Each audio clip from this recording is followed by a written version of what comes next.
And go denyo. Oh, what that dang. This is the voice of the Patriot, where we speak truth to power. Now here we don't criticize, but if we must, we would only do it on one condition: to build and not to destroy. That is why we keep saying we are in the service of God and country. Can I warn you? Please, here we are not neutral. We have taken sides. The sides of the truth. Yes, the side of the truth. That is why we keep saying we are the headquarters of the truth. My brother, my sister, this is in the service of God and country. Yes, the voice of the Patriot, certainly, where we speak truth to power. This is the man, Blakk Rasta.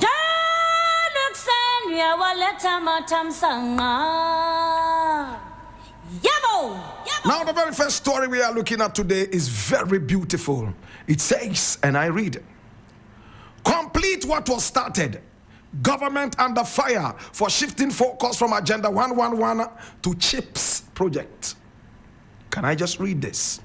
Now, the Minister of State in charge of government communications, Felix Kwachofusu, announced on June 29, 2025, that the government intends to construct approximately 600 community-based health planning and services compounds, aka CHIPS, across the country by the end of 2025. Now, the initiative, which aims to expand access to primary health care, will see 2 new CHIPS compounds built in each district nationwide this year. However, the announcement has been met with mixed reactions, with some negative feedback from Ghanaian social media users, particularly on X. Many netizens have strongly questioned the rationale behind building new CHIPS compounds, while the existing Agenda 111 project, initiated by the former NPP-led government to construct 111 hospitals, remains largely incomplete. Now, critics argue that the current administration should prioritize completing and equipping these ongoing projects to enhance healthcare delivery, rather than diverting funds to a new initiative that could be costly and potentially lead to further abandonment. Some also contend that Ghana's most pressing need is for well-equipped hospitals with adequately trained healthcare professionals in rural and remote areas, suggesting that the CHIPS initiative may no longer be the most effective solution to the country's healthcare challenges. Conversely, a segment of social media users have expressed support for the government's plan. They argue that the construction of additional CHIPS compounds is a positive step towards expanding primary care services, and a crucial one for achieving universal health coverage, especially in undeserved communities. In fact, underserved, I beg your pardon, underserved communities.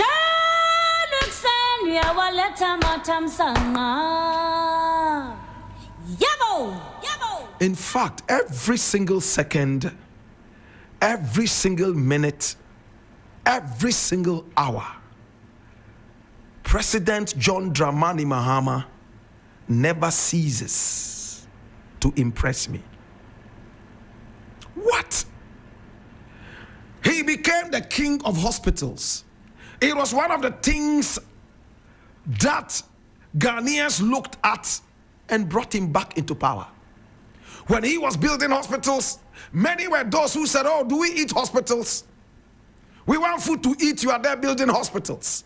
My brother, my sister, we forget too soon that what we eat is what makes us sick. As long as you eat, you will fall ill. And when you fall ill, where do you go? When we prioritize eating, my brother, my sister, when healthcare is supposed to be the priority, my brother, my sister, we go deep into the doldrums. Can I explain this better? My brother, my sister, it is important that every man eats.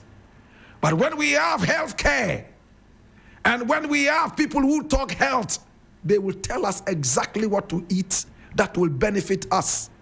Rather than eat, and eat. Every now and then we are just interested in filling our belly. We don't care if it is kenke, no fish, no protein, nothing. We can eat kenke, my brother, my sister, because we are only thinking about the weight. Fill the belly. Your belly has become a rubbish dump. Anything you will put inside. You are not looking at the quality of food you eat. And quality of food is not necessarily backed by price of commodities. Bob Marley said, and I would like to quote that, what we refuse in life should be what we should use. My brother, my sister, another day I'll go deeper into this. Let me just concentrate on the 600 cheap compounds. Listen, when we go to our hospitals, the most choked places, my brother, my sister, are the wards that are supposed to be called outpatients department, OPD. A lot of people come there with minor cuts, minor sicknesses that could be tackled, and they just leave. But they are those most of the time who inundate our hospitals. If you have cheap compounds, these people could go there, my brother, my sister, without having to move all the way from their districts looking for a big hospital to inundate it. My brother, my sister, nurses are complaining left, right, and center that they do not have jobs. 600 cheap compounds would employ a lot of the nurses, and healthcare will be improved. President Mahama is not going to throw away the Trump card, the card that brought him back into government. Healthcare.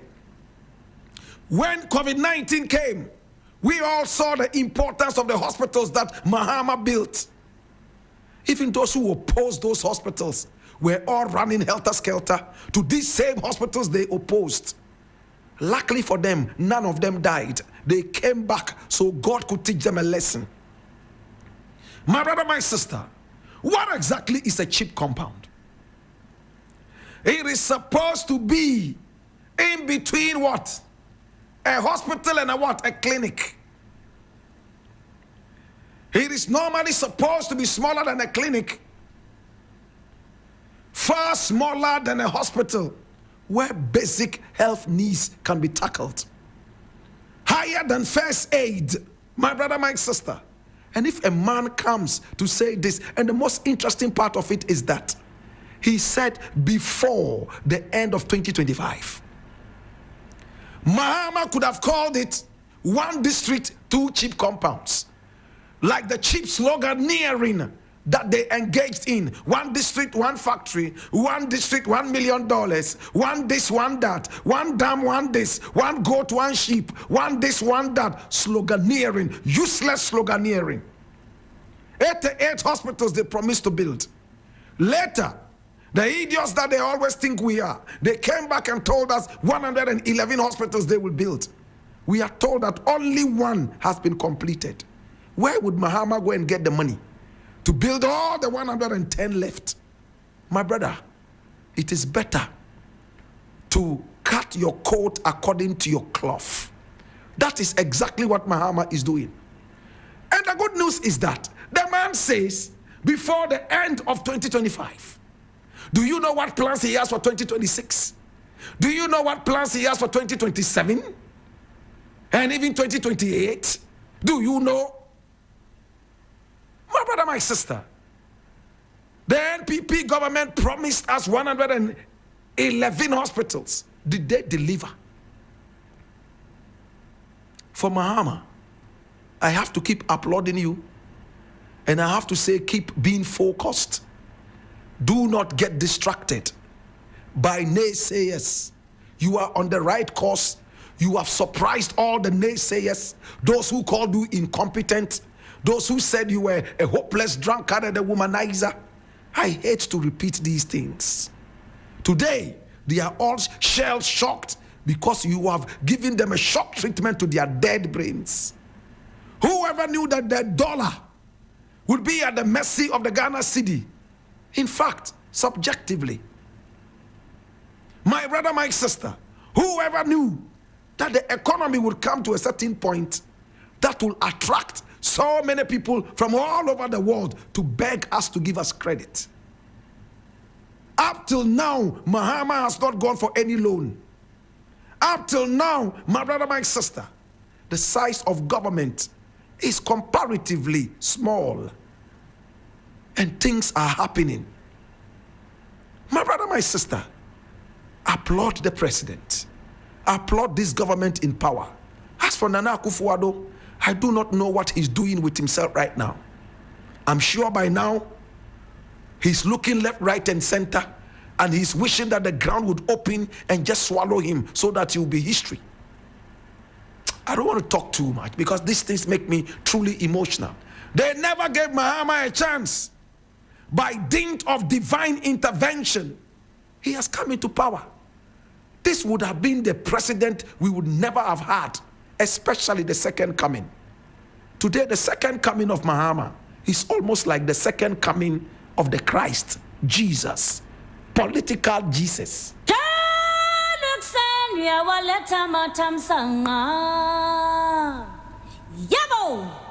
Now the next story I would like to look at is equally interesting, and I need you to come along. Oh, Jesus, have mercy. Hi.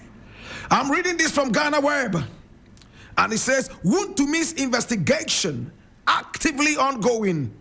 More suspects have been arrested.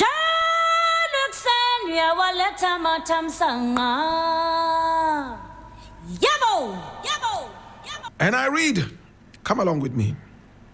Now, the Director General of the Criminal Investigations Department, CID, Deputy Commissioner of Police, DCOP, Lydia Yakon Donko, has provided an update on the investigation of NPP's Ashanti Regional Chairman Bernard Enchi-Bosiakon, aka Chairman Wontumi.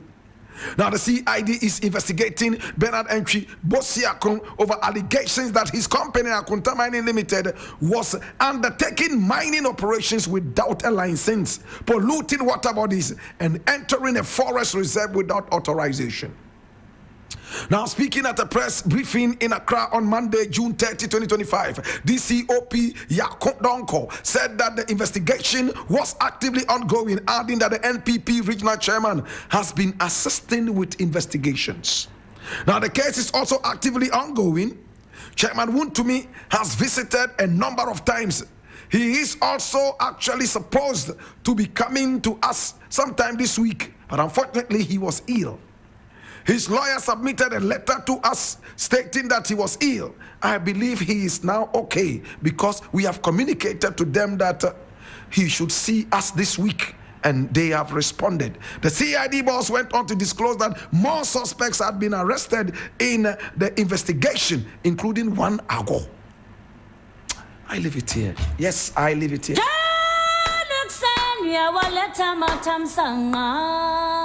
Hear me now.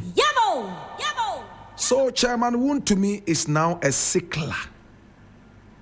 In fact, his biggest alibi, his biggest go-to excuse is illness.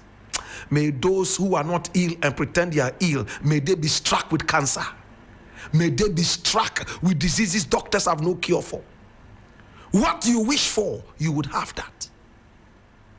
My brother, my sister, I remember in the days when we were little children going to school. Anytime it rained and we were not ready to go to school, we pretended that we were sick.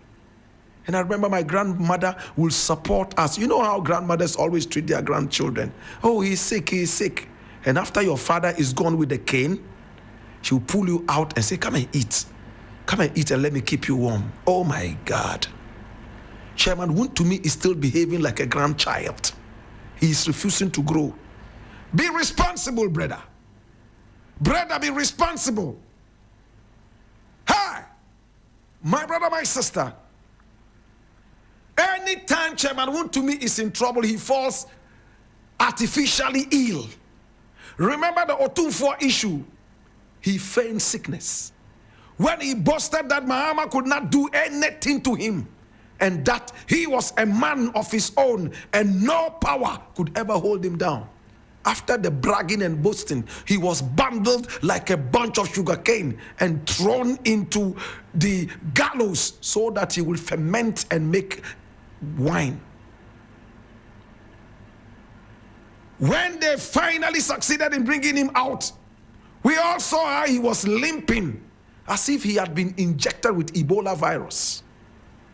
Today, the same chairman Wontumi, who was so vociferous and claimed he was an emperor of Kumasi, demeaning the power of the Ashanti Hene. Today, my brother, my sister, he is weak like carbonic acid. He can't even open his mouth. Power is truly transcendiary. And mark that word, transcendiary. Hallelujah.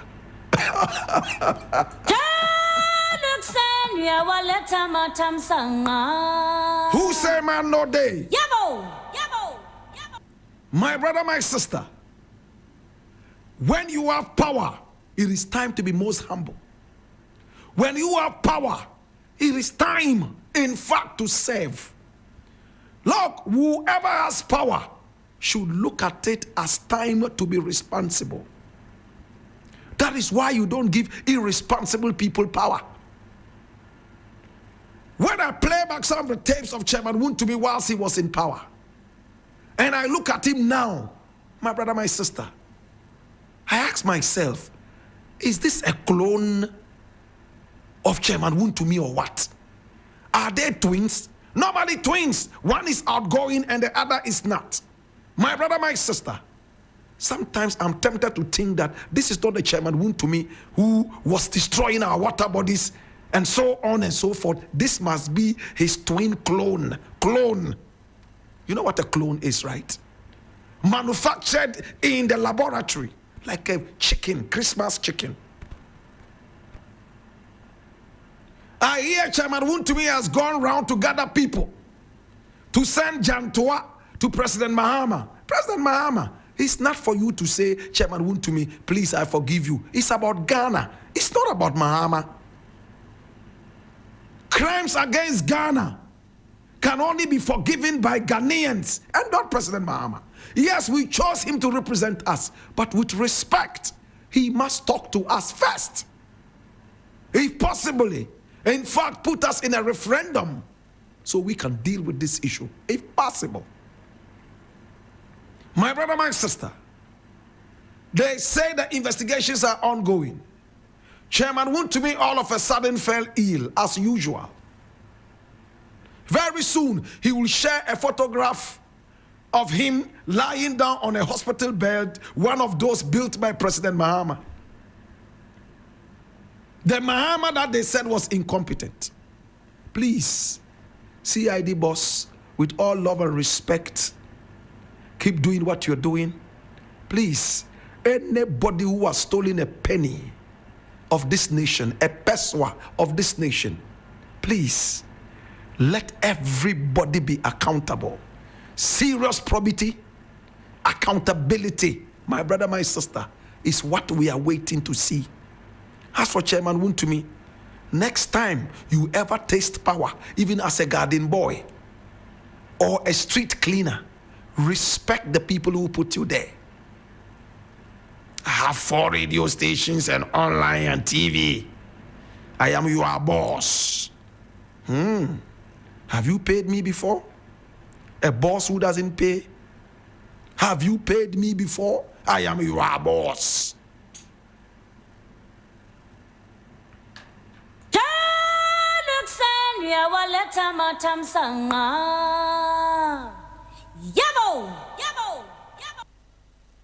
The last story I want to look at is also from Ghana Web.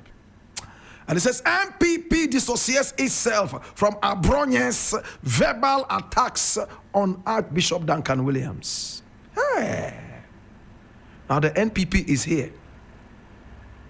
And is apologizing first and foremost for the verbal diarrhea of an unwanted member of DS. The Dagombes have a saying that I like, and it will suffice it to quote it now. I do a being bolo jangbene. Nyiniko yan dangwobo. Can I say it again? Those of you who speak Dagbani.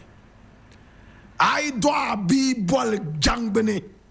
Nyiniko yan dangwobo. I wish I would not explain this so that you learn Dagbani at least this afternoon. They say, if you give birth to a child and decide to call him lion, you will be the first person that lion would eat. My brother, my sister, hi.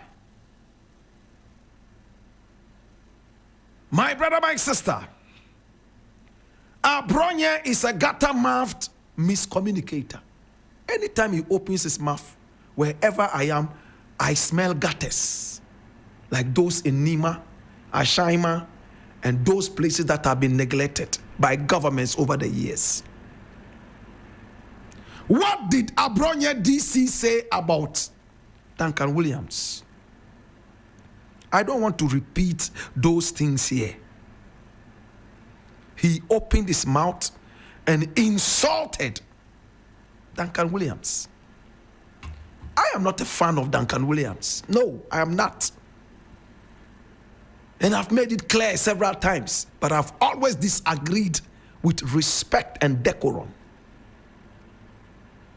When Abronye DC was busily moving around, insulting almost everybody, including God, you hailed him. And then there were Kasao, hey, Nanado Shushaw, Osibra, or Achede Bimao. And then there were Kasao. When you were telling Abronye DC this and praising him to the politician, a communicator is not supposed to give information. He's supposed to be the champion of insults. They insult from morning till night. They have a dictionary of insults. Insults that were used in the olden days that people have forgotten. They churn them back on and use them. Sometimes you hear some of these insults and you're like, is this a ghost? Abronye DC is one of those ghosts. He says he has some education, but you listen to him, my brother, and this is worse than stark illiterate. Several times I talked about Abronye DC. I've never met him. I'm sure if he missed me, he would even evaporate. Because it's only, listen, man.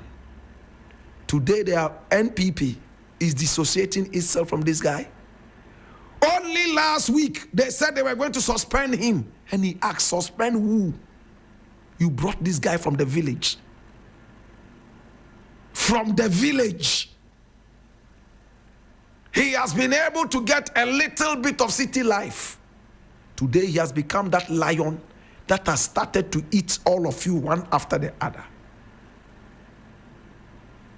What else can I say? If a political party decides to employ miseducators, miscommunicators, this is what befalls you. And to Duncan Williams, you have enough troubles on your hands. Your son is already gone haywire, dancing off beat on social media, mocking the same Bible that you preach. If I were in your shoes as a father, it's enough indictment on whatever oil I have. And when I say indictment, it means pain. That's all that I'm trying to say. Enough pain on the oil on my head. Because if a man is praying for people and they are getting healed, praying for drug addicts and they are all getting well, and his own son is the king of drugs, me as a spiritual person, I understand it. But the layman out there would say, oh, look, healer, heal thyself. But my brother, my sister, when you read the Bible, even great anointed people, when it came to healing themselves, it wasn't that easy. My brother, my sister, at this point, I will say that Duncan Williams, you have enough on your plate. There's no need to respond to some of these barking dogs.